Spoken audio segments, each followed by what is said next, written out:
रामराम मंडळी, मी संकेत भुजल माझ्या ब्लॉगमध्ये स्वागत करतो. बघा मित्रांनो, मी घेतलाय नाश्त्यामध्ये शिरा. स्वामी समर्थाची गाणी लावलेली आहेत सकाळ सकाळ. पप्पांची चालली पूजा. चला आता एवढं खातो आणि मी निघतो साईडवरती. हे बघा, आज मोठी गाडी घेऊन चाललो होतो कारण केमिकलचे 2 ड्रम गाडीत बघा मागं आपल्या दिसत आहेत तुम्हाला आरशामध्ये. ते घेऊन चाललो होतो म्हणून म्हटलं चला आज मोठीच गाडी नेऊ कारण एका टू व्हीलर जाता येणार नाही. हे बघा साईडवर पोहोचलो. परत खाली यावं लागलं सिमेंटचे पोते आणायसाठी. सायमनला म्हटलं चला सिमेंट घे जा वरती तू बाबा. आता माग मी आलो साहेबांना भेटून. तिथून परत मग घरी निघायला आलो खाली आपल्या गाडीपाशी.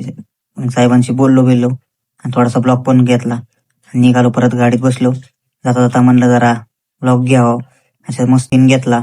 आणि समोर तर तुम्हाला माहिती आहे की सूर्यदेवता आहेतच. आणि परत घरी आलो, सायकल घेतली आणि निघालो परत रायडिंगला. चला आजचा ब्लॉग इथेच संपवतो. माझा ब्लॉग आवडला तर लाईक करा, शेअर करा, कमेंट करा आणि माझ्या चॅनलला फॉलो पण करा आणि मला सबस्क्राईब पण करा. आणि आपला नक्की ब्लॉग युट्यूबवरती जाऊन बघा. धन्यवाद.